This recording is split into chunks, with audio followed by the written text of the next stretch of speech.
Hi class. So in this video, I'm going to model for you how I go about sourcing historical documents. Okay. So what I'm going to do is just go through. This is the source information. It's quite a lot. Most of the historical sources won't have two full paragraphs, but you'll still get the main point. So as I read through, the way I would think about this, and you could use highlighters, you could use any way of annotating this. I have a PDF, so I can draw on it. But I'm going to, if I see who wrote it, I'm going to underline in blue. If I see when it was written or information about that, I'm going to underline in red. And if I see where it was written, I'll underline in green. And the reason I'm starting with this is because this is the basic information that you need to answer before you can do like the more in-depth, more difficult sourcing stuff. So I'll just read through. The Kingdom of Ndongo feared attacks from the Kingdom of Congo. So the King of Ndongo became Christian and officially asked for help from the Portuguese. By 1560, a Portuguese group with 2 Jesuit priests, 2 assistants, and an ambassador, Paulo Dias de Novias, was sent to Ndongo. However, when these 5 men made it to Ndongo, they were taken as hostages. It became clear that the King of Ndongo wanted to use the hostages to bribe Portugal for presents and trade goods.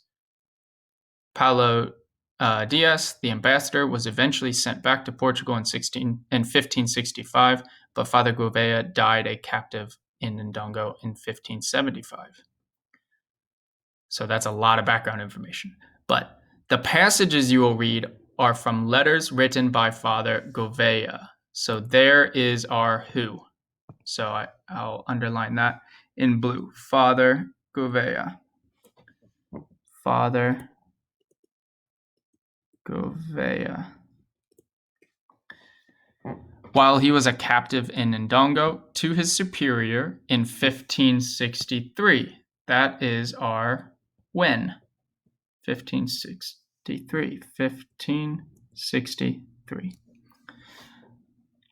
The Jesuits wanted to open their own religious mission in Africa. However, the experience of Father Gouveia, who was captured, and another priest who was killed, convinced the Jesuits that the local people could only be converted to Christianity if Portugal conquered Ndongo. Okay, so that's more information, but we're still missing where it was written. So I was reading kind of too quickly. So this is a lesson in how you need to kind of slow down and focus on reading for the information that you actually need. And if you look, it says, the passages you will read are from letters written by Father Gouveia while he was captive in Ndongo. Oops, that's red. I don't want red. I want green. While he was captive in Ndongo. So they were written in Ndongo. Okay, so that's how you find the basic information, and it's always important to start with a who, when, and where. And then you need to think about these questions.